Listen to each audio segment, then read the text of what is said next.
I'm always very aware of anything that looks too good because I've been trading for 20 years. The guys I know have been trading for 35 years. All of us take drawdowns on a yearly basis. It's just part of trading. Welcome back, everyone. Today we're sitting down with Ali Crooks from Trader Support Club. We've spoken it's been a few years back. I was going to say a few months back, but more than that for sure. Good to connect again with you. Good to sitting down again to discuss a bit of your progress, things you've been maybe doing in the past 2 months, how trading evolved. I know you were starting a fund back then, so we can discuss that more in details. But for people who don't know you right now, tell people more about who you are and kind of what you do these days.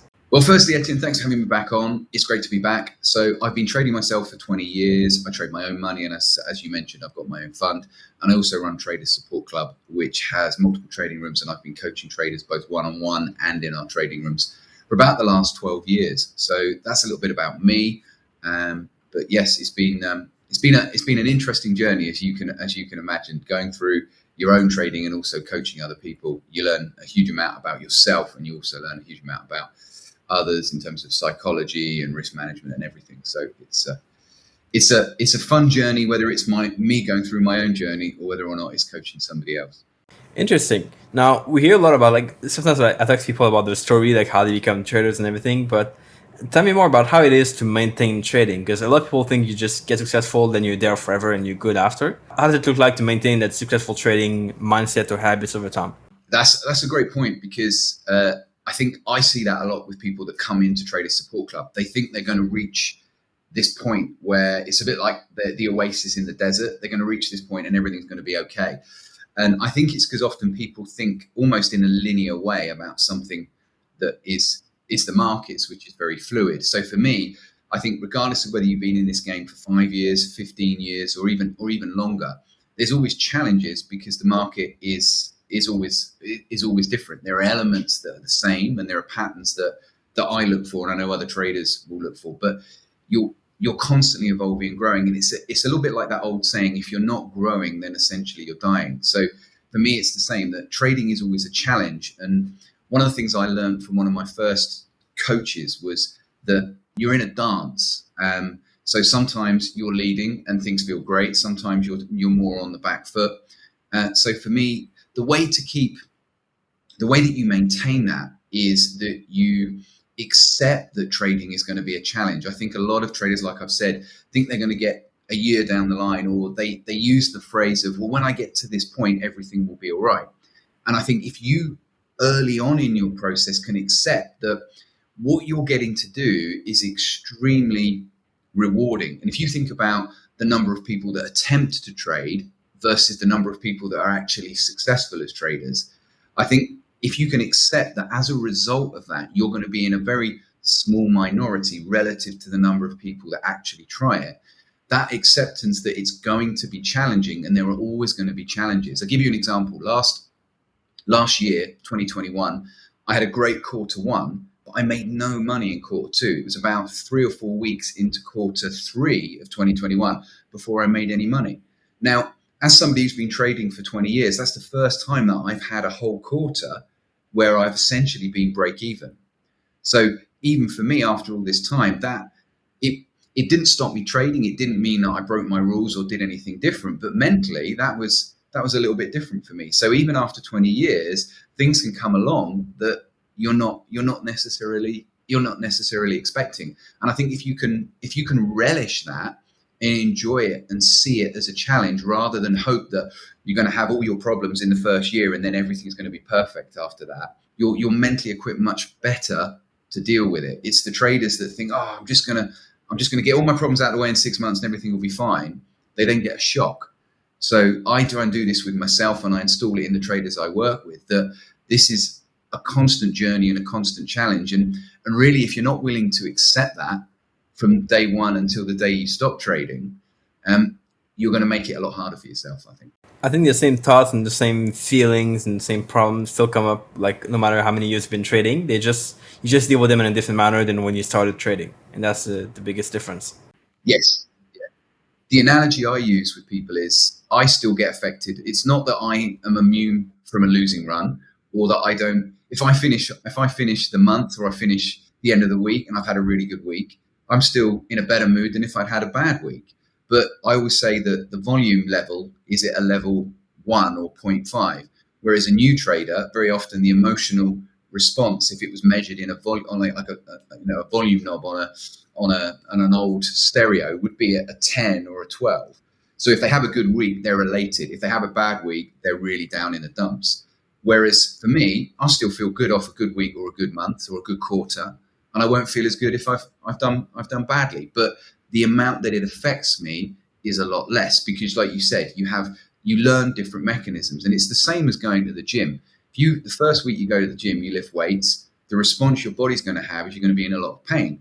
Now, I still go to the gym and I'll train hard and I'll still ache the next day, but I'm used to it and I don't question it. Whereas a lot of people will do something like exercise or do something like trading, and the pain, because they go through a losing run or they don't get the results they want or expect initially, means that they back off. Or I've seen the opposite, where some traders push too hard.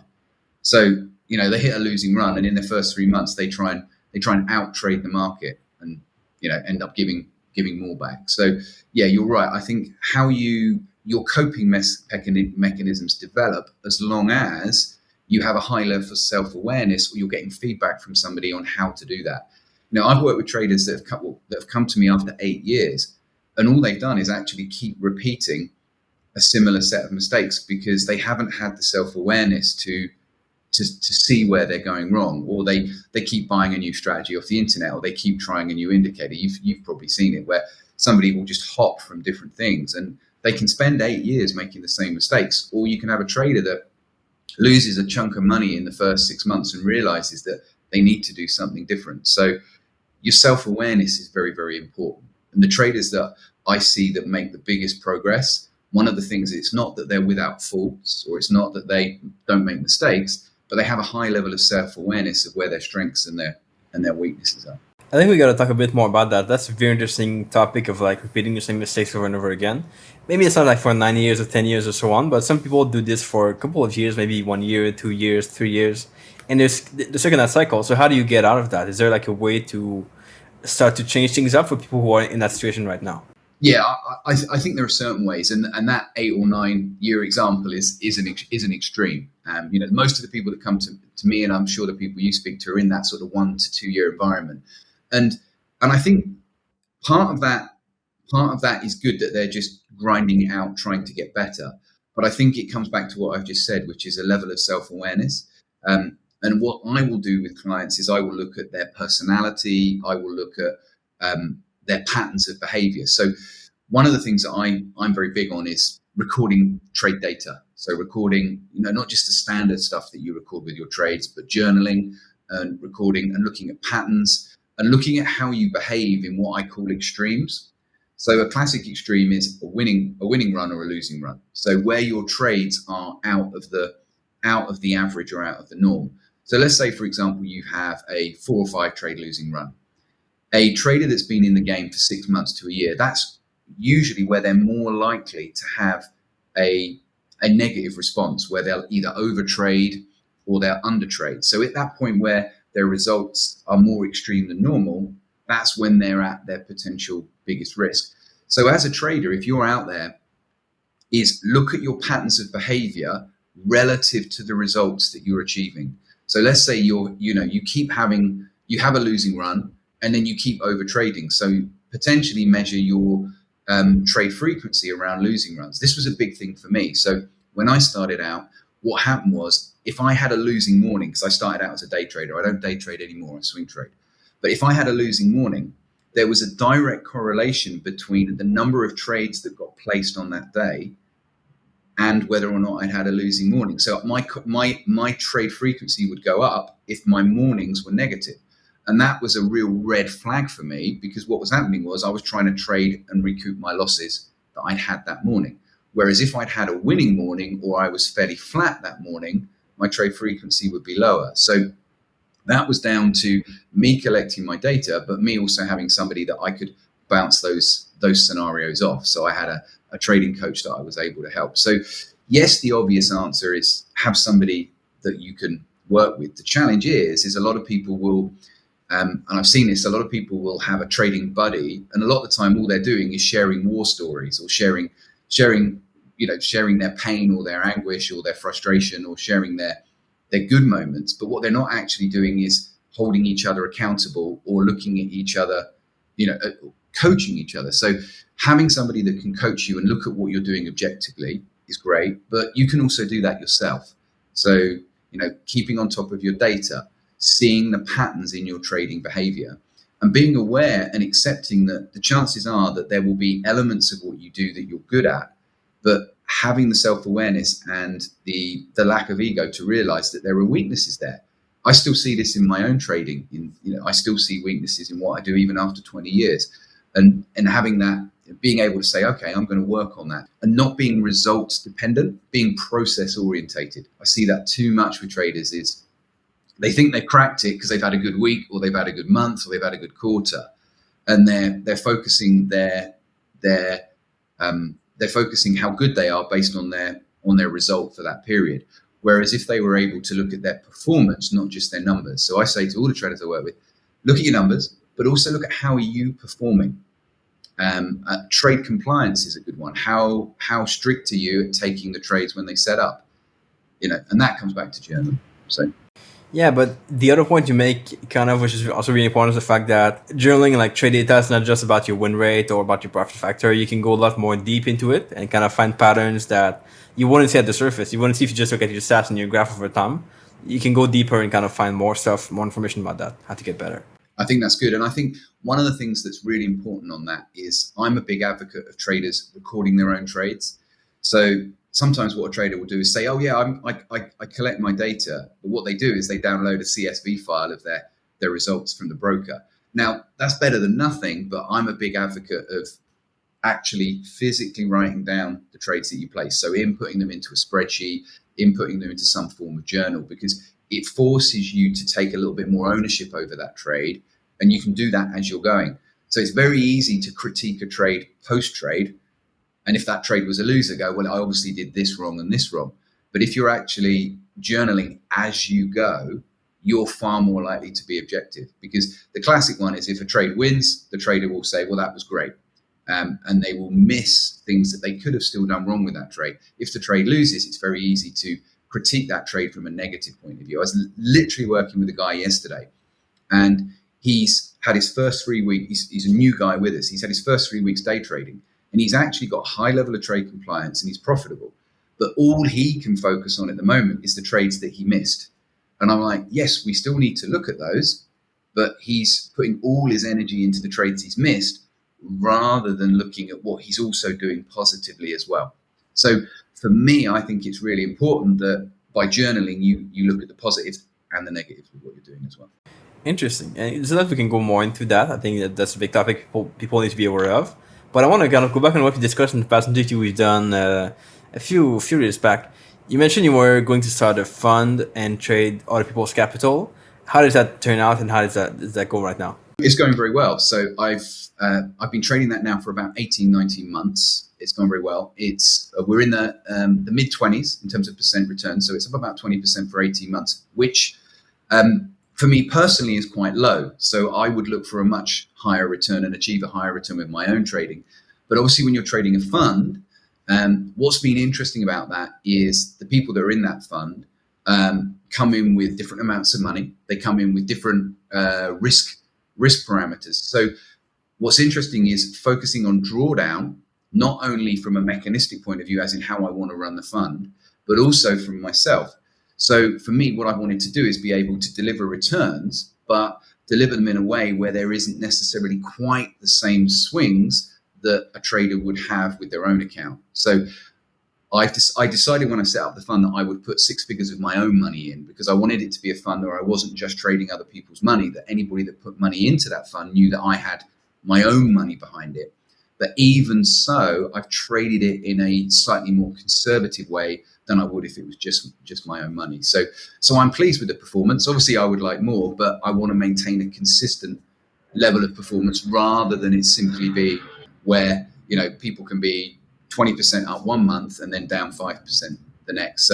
So I've really focused on risk management. I'm still using the same trading strategies that I would use with my own account, but I've dialed back the risk on it. So yeah, so it's been a really really good challenge for me. And that's, I think, in line with what I was saying earlier, is I think it's important as a trader that you look to challenge yourself.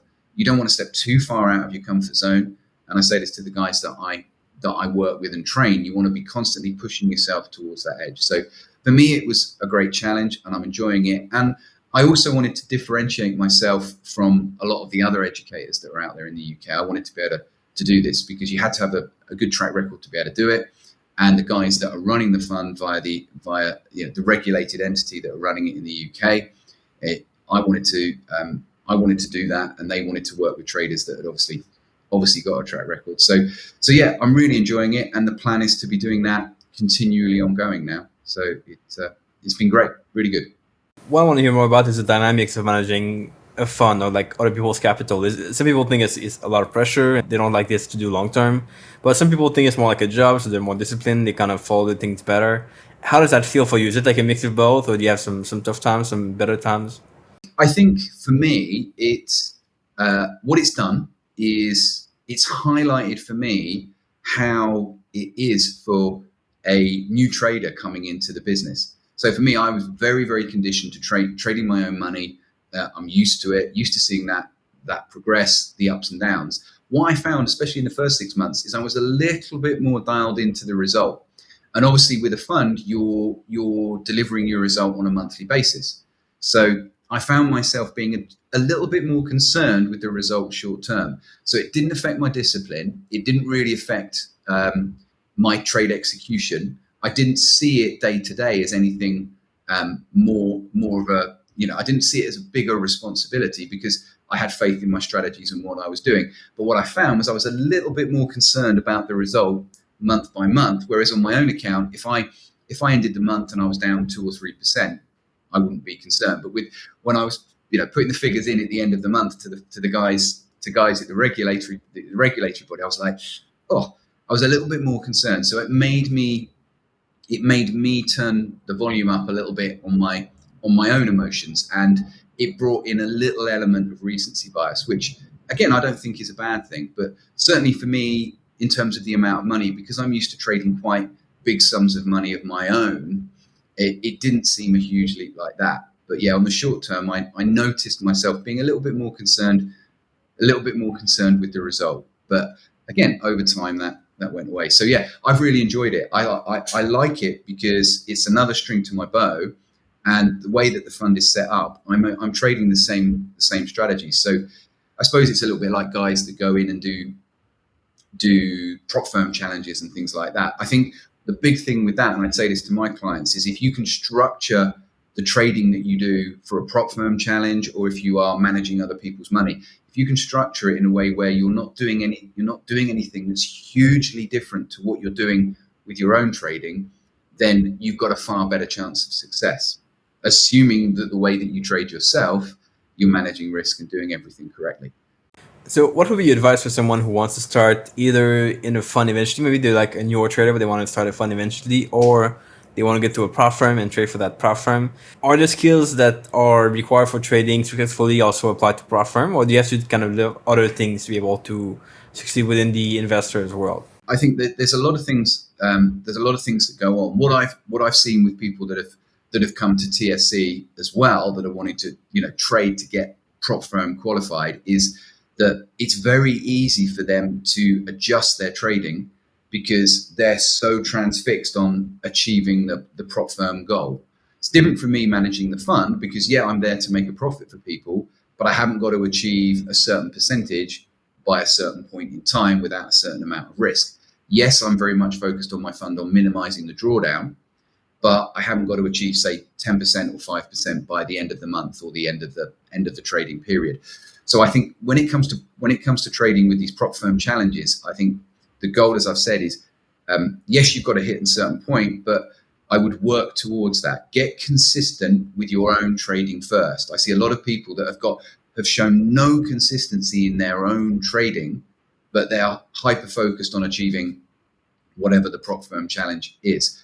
I think it's much better to get some level of consistency and ownership with your own trading, and then adapt that carefully and slowly, if you need to achieve what it is the prop firm challenge is. And I've done that with traders myself. I've had traders come in and they've said to me, Ali, I want to get qualified, because if I get qualified, I can make this much money. I'm like, let's get your trading and get you consistent first, and then we'll work towards that on a slightly slower basis, because then you're trading more within your own parameters rather than your only focus being getting involved in achieving the goal for the prop firm. So yeah, that would be my number one thing in terms of that is get your own trading and make sure you've got your own track record first. I mean, in my situation with my fund, the only way that I could run that fund and have that opportunity was to have my own track record anyway. And I think that's a good thing for any trader, is prove it to yourself before you try and run a managed fund or do these big prop firm challenges. Something else we talked about last time was regarding algo trading. You mentioned the fact that you would recommend algos to people who don't know how to trade or don't have the skills or don't have the time to learn how to trade. I think a lot of people see it as like a miracle solution. They can just pick up an algo and then trade successfully from there and succeed forever. What's the nuance there? What do you have to focus on? What are some things you got to do if you trade with an algo, and what kind of results you can expect versus what's unrealistic with an algo?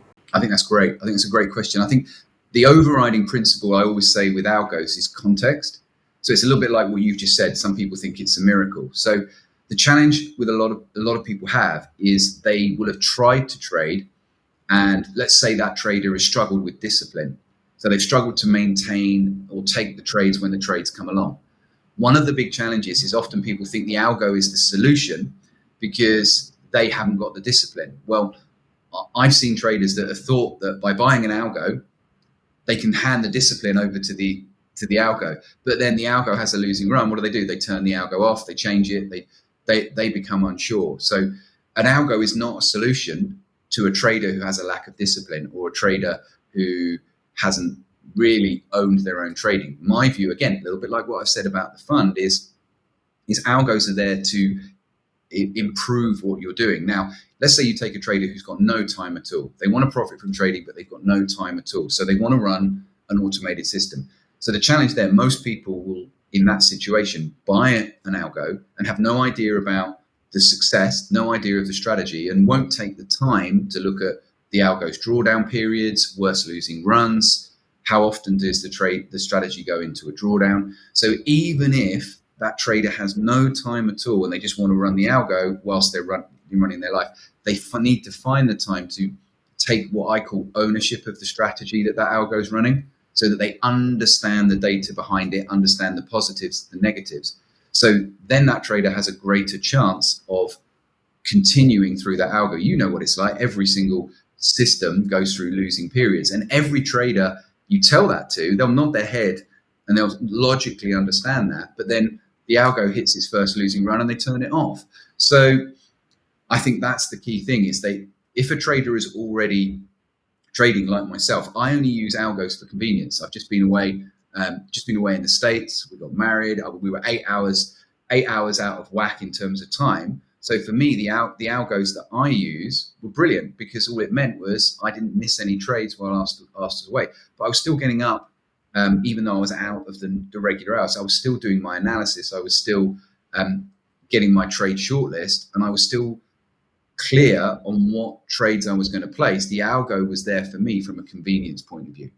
So for me, I because of the way I've traded for all these years, I'll never have an algo running 100% of the time, because for me, I enjoy the analysis and the work that I do. The algo is there to make sure I don't miss trades.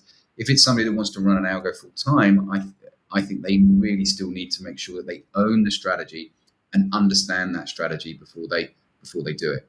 Totally agree with you on that, and it's the same thing that we teach our students as well, to be able to learn a strategy first.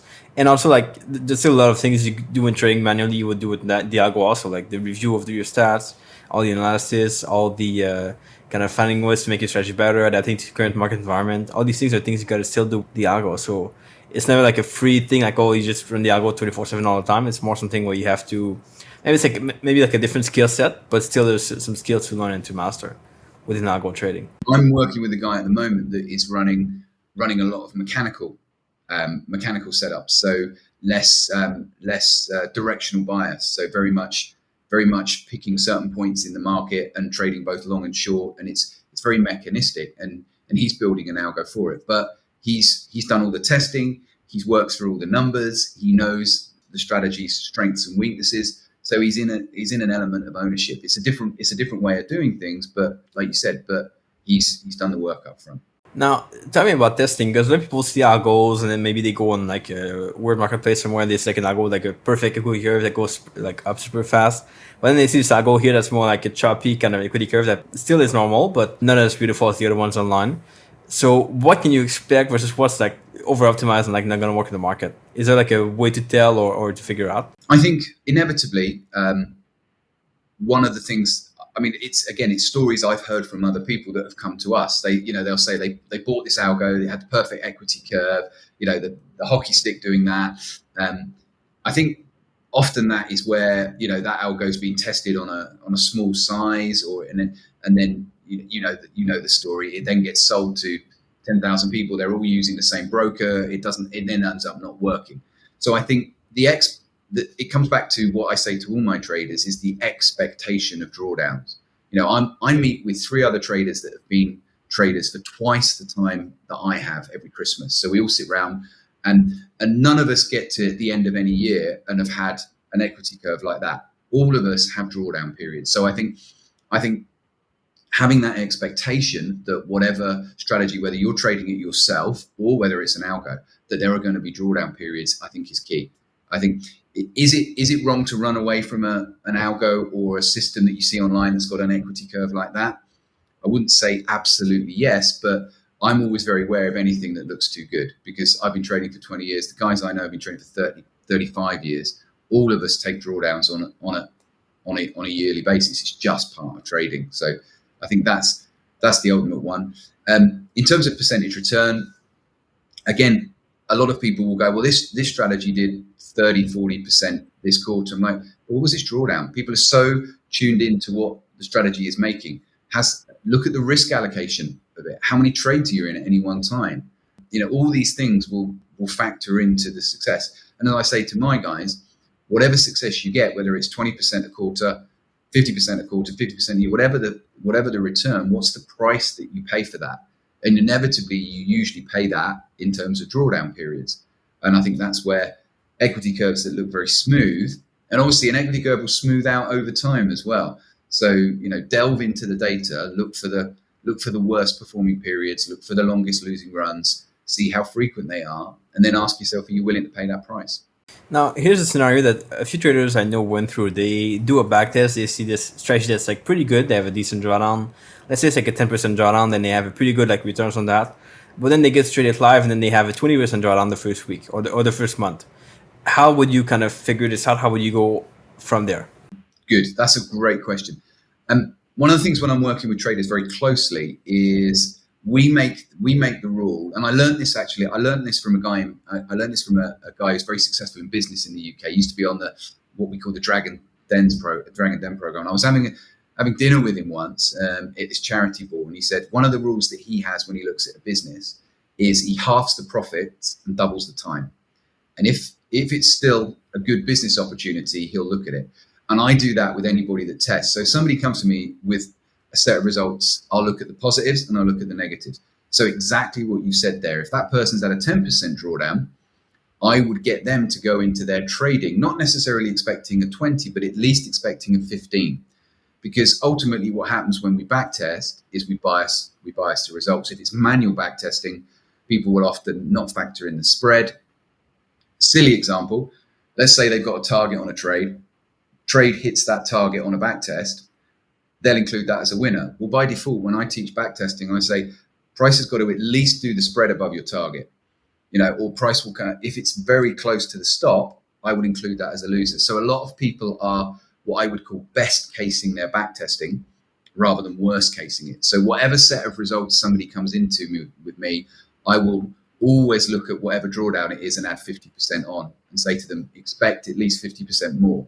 Because especially if you're a new trader, then you've got to factor in error. You've got to factor in missing trades.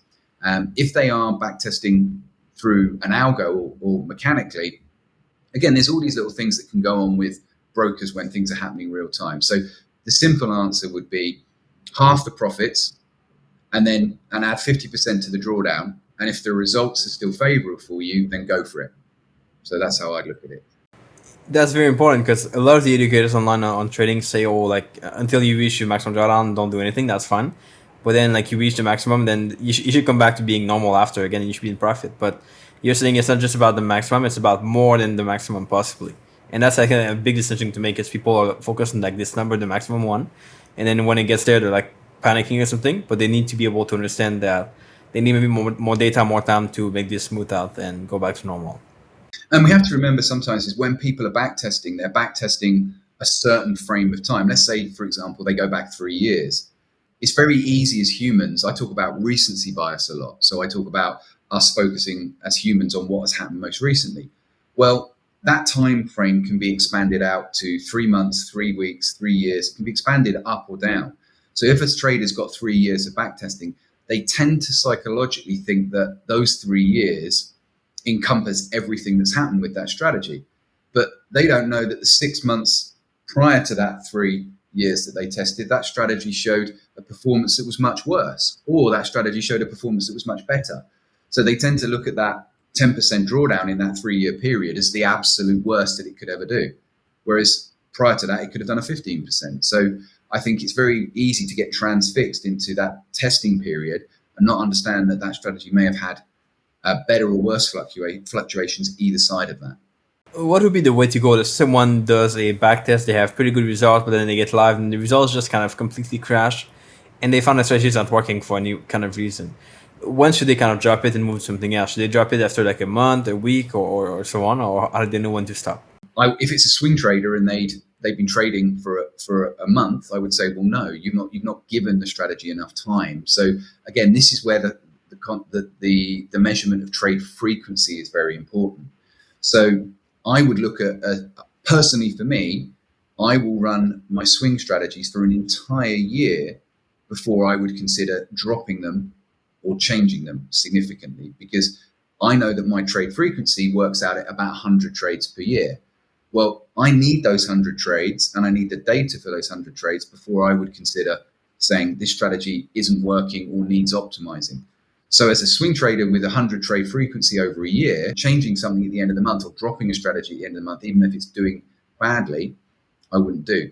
So for me, it's again, referring back to the data that you've got and looking at the worst case scenario and doing that. In taking the time to look and say, is it the strategy that's underperforming, or is it me, or is it a combination of both?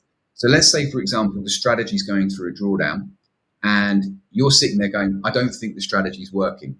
Well, firstly, is that drawdown comparable with what has happened in the past? And then ask yourself, are you adding to that drawdown? Because the classic scenario is, let's say a strategy's lost you've had three or five trades in a row it's losing. You then don't take the next trade, which would have been a winner. Or you turn the algorithm off because you're worried something's not right, and then you miss out on a little bit of the uptake.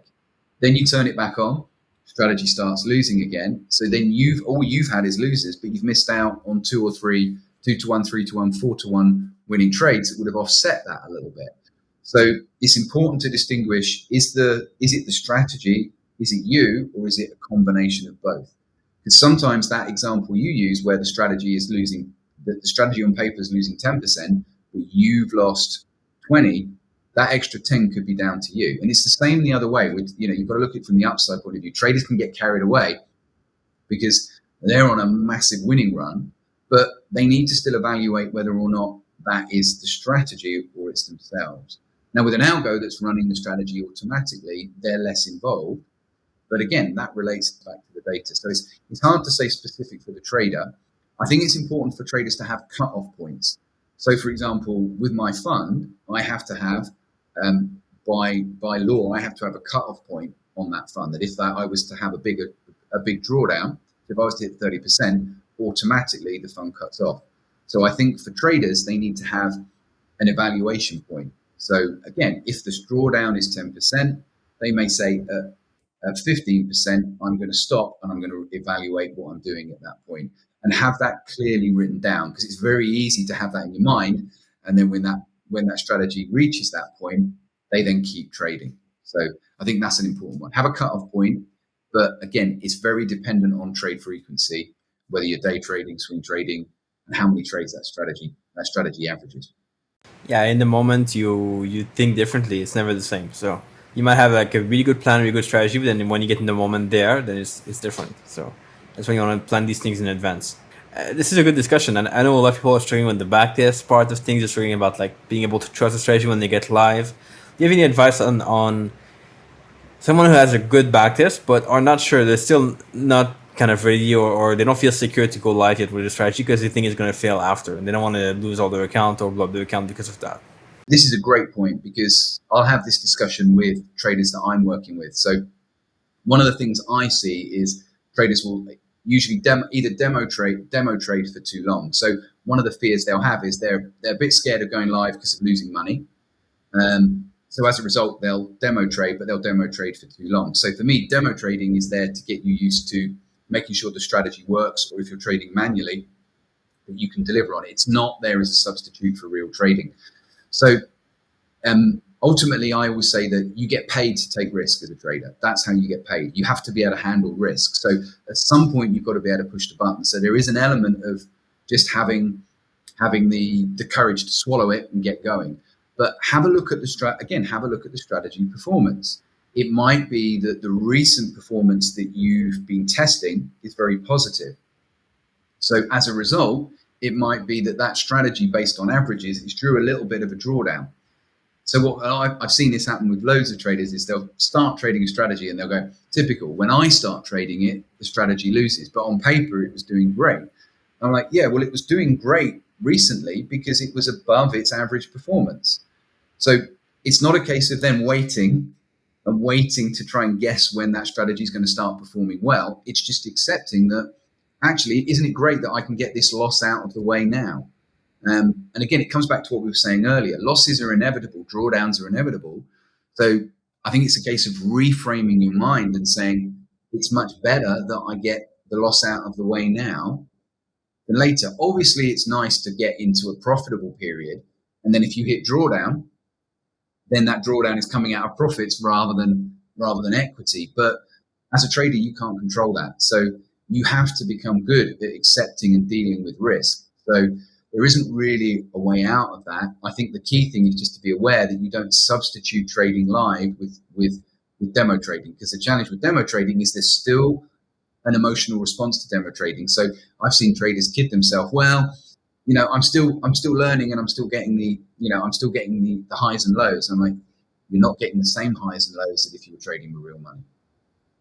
And also the fact you mentioned you would stick to your strategy for one whole year before you would drop it or change it. I think that's really valuable. I don't know many traders who would do that for a whole year of losing. Probably not, but I think that's a good tactic to have. And maybe you can reduce risk or something if it doesn't work. But I think it's a good tactic to really see like how it plays out over time.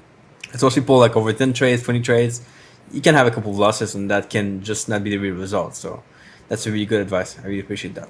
Regarding those kind of, I know we discussed a lot of mistakes, but what are some of the common mistakes you see your students make in the market? Either when they trade live or when they try to achieve more or scale up? What kind of mistakes do they make? I think the overriding one that I'm seeing, and it's a drum that I'm beating a lot at the moment. I'll look at specifics in a minute, but I think the key one is recency bias. You've just highlighted it when you've been talking about number of trades.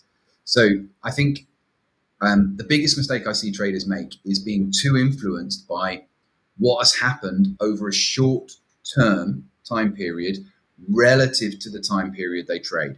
Now, when I say short-term, that could be a day for a day trader. It could be a week for a day trader. It could be even a quarter for me. So I've had traders that have come to me and said, well, we didn't make much money last quarter, Ali, talking about Q2 of last year.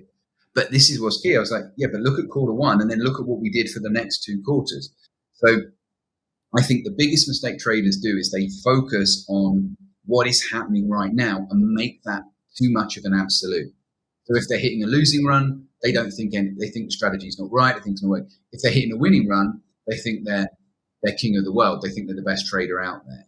I mean, these are a lot of typical mistakes. I know you mentioned a lot of them now. So these are probably most of the main ones. Also, the aspect of like, you kind of mentioned this with boredom, but the fact that people they like to get results now, like in the moment right now. They don't want to wait a month or a year to get good results in trading, and that's something that is pretty annoying for people, because then if they have a losing month, then they're out, then they won't maybe be there for next month, and then that's when the good month happens. Also, people asking for like the average return of a strategy. That's really funny, because the fact that you can have an average return that would never happen. It's always going to be higher or lower or like somewhere in there, and then in the end it's like the average, but then it's never really the average of those results. Expecting to get that average every month just won't happen. So good point. What that comes back to is expectations. So it's the same with people that invested into my fund, is that they'll see a result for a year. So 2021 is giving them a plus 20% return. So by default, they then expect the same thing going forward. So I think it's really important that traders look at it like you said about the average. And I say to guys, don't treat trading like a paycheck, as in you're not looking to get 3% a month, 5% a month in, month out. And the traders that don't do that end up making more money long term, because they're able to trade their process without the expectation that that should deliver the same financial return every month. They always end up making more money long term. Now, how do you communicate that to, let's say, an investor that, they see your track record, but then you have to tell them it's not going to be always the same thing as this track record. It's going to be maybe different sometimes. How do you kind of make this across to them? I very much undersell it. So I'm very much like, look, let's go through the losing periods. And I say to them, let's imagine that you came into this fund at this date, which is the worst performing period. So whatever period I'm looking at, whether it's my own trading or whether I'm bringing a new student into TSC, I'm like, right, you want to swing trade? Let's go through the 8 years worth of live trading data that we've got from all the swing trades that we've placed. And let's find the worst performing period. And let's imagine you started on that day. And let's go forward 3 months. Let's go forward 6 months. Would you be willing to accept that drawdown for the profit that comes further down? Definitely interesting. I know we covered a lot of topics in this interview so far. There's a lot to talk about for sure. We could cover more, definitely, but I want to respect your time. What can people connect with you to find out more what you do and learn from you in the future? People are more than welcome to join Traders Support Club. So just search Traders Support Club online. You can join there, and then we have a whole free membership that's got some free videos about what we do, how we operate, and they can learn a little bit more about that. They can just search me on Instagram. It's just Ali Crooks 1. They'll find me. They can send a message through there, DM me if there's something they want to ask me, and we'll make sure we get back to them. We get back to everybody. So regardless of whether it's a client that I'm coaching one-on-one or any of the free members, it may take a little bit longer, but we do message everybody back, because we are here to help. Ali, I really appreciate your time and the advice you gave here on the podcasting. It's been awesome. There's a lot of lessons here for people to use and apply to the trading, and I appreciate what you do also for the overall trading community and helping people out there. So I appreciate that very much. And hopefully we catch up pretty soon and discuss more of these things in the future.